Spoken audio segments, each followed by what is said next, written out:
আপনি যদি এমন কোনো সরকারি স্টক খুঁজছেন যেটা নীরবে কাজ করে যাচ্ছে কিন্তু নিজের নামটা প্রকাশ না করেই, তাহলে আজকের ভিডিওটা আপনার জন্য। আজ আমরা কথা বলবো রেলটেল কর্পোরেশন অফ ইন্ডিয়া লিমিটেডের Q3 ইন্টারিম রিপোর্ট নিয়ে। প্রশ্ন হলো, এই রিপোর্ট দেখে বিনিয়োগকারীদের খুশি হওয়া উচিত না একটু সাবধান হওয়া দরকার? চলুন সহজ ভাষায় জিনিসটাকে একবার বোঝবার চেষ্টা করি। So welcome to our channel. শুরুতেই একটা প্রশ্ন, যদি একটা কোম্পানির এক কোয়ার্টার একটু স্লো হয় কিন্তু পুরো বছরে ভালো গ্রোথ দেখায়, তাহলে আপনি সেটাকে কিভাবে দেখবেন? দুর্বল না স্মার্টভাবে এগোনো কোনো কোম্পানি? চলুন ছবিটা একটু বড় করে দেখি। রেলটেলের Q3 পারফরমেন্স আগের Q2 এর তুলনায় একটু সফট ছিল, মানে কিছুটা কম, কিন্তু গত বছরের একই সময়ের তুলনায় এখন ভালো গ্রোথ আছে। অর্থাৎ শর্ট টার্ম একটু চাপ, কিন্তু লং টার্মে গল্পটা খুবই কঠিন। এটাকেই বলে ওভারঅল পিকচার, মানে পুরো ছবিটা একসাথে দেখা। এবার আসি রেভিনিউ পারফরমেন্সে। ফাইন্যান্সিয়াল ইয়ার 2026-এর কোয়ার্টারে রেলটেলের রেভিনিউ ফ্রম অপারেশনস ছিল প্রায় 91,345 কোটি মতন।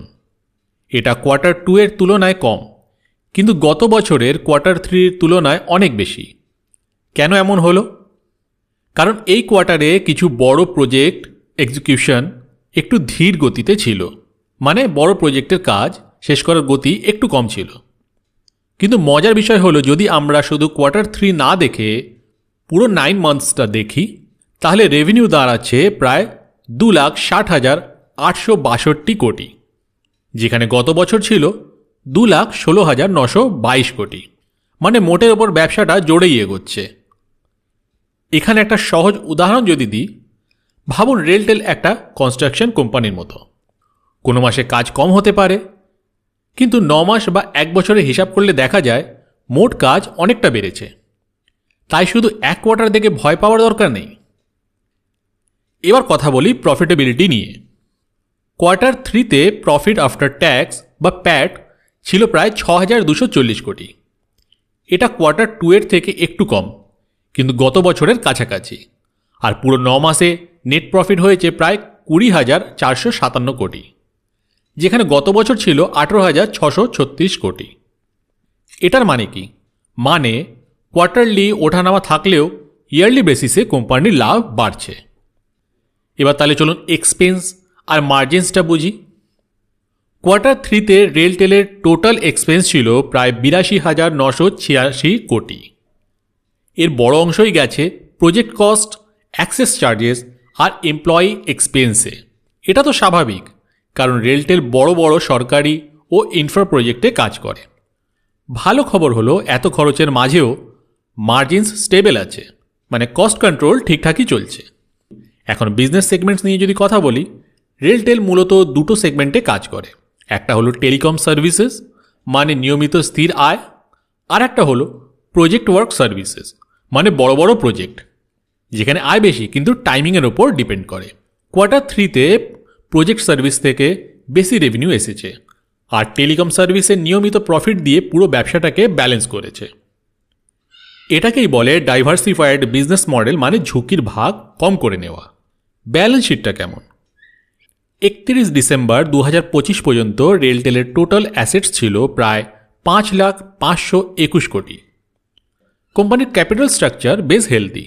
সরকারি ব্যাকিং থাকার কারণে বড় প্রজেক্টও খুব বেশি ফাইন্যান্সিয়াল স্ট্রেসের মধ্যে দেখা যায় না। এটা লং টার্ম ইনভেস্টরদের জন্য একটা বড় প্লাস পয়েন্ট হতে পারে। অডিট আর কমপ্লায়েন্সেস নিয়ে যদি বলি, এই ফলগুলো আনঅডিটেড এখনও রয়েছে, মানে এখনও ফাইনাল অডিট হয়নি, কিন্তু স্ট্যাচুটারি অডিটর্স রিভিউ করেছে। তারা একটা ক্লিন রিভিউ অপিনিয়ন দিয়েছে, মানে বড় কোনো গড়বড় চোখে এখনও পড়েনি। বোর্ড এই রেজাল্ট অ্যাপ্রুভ করেছে 2 ফেব্রুয়ারি 2026-এ। সবশেষে সংক্ষেপে বললে, রেলটেলের Q3 রিপোর্ট দেখাচ্ছে রেভিনিউ আর প্রফিট মোটামুটি স্টেবল, 9 মাসের হিসাবে স্ট্রং গ্রোথ, টেলিকম আর প্রজেক্ট দুই দিকেই ব্যালেন্স, ফাইন্যান্সিয়াল পজিশন যথেষ্ট মজবুত, অডিট রিভিউ মোটামুটি পরিষ্কার।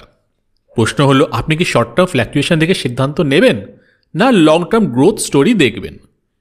এই ভিডিওটির তথ্য এবং ডেটা নেওয়া হয়েছে ট্রেডিং ভিউ প্ল্যাটফর্ম থেকে এবং রেলটেল কর্পোরেশন অফ লিমিটেডের অফিসিয়াল Q3 ইন্টারিম ফাইন্যান্সিয়াল রেজাল্টের ভিত্তিতে।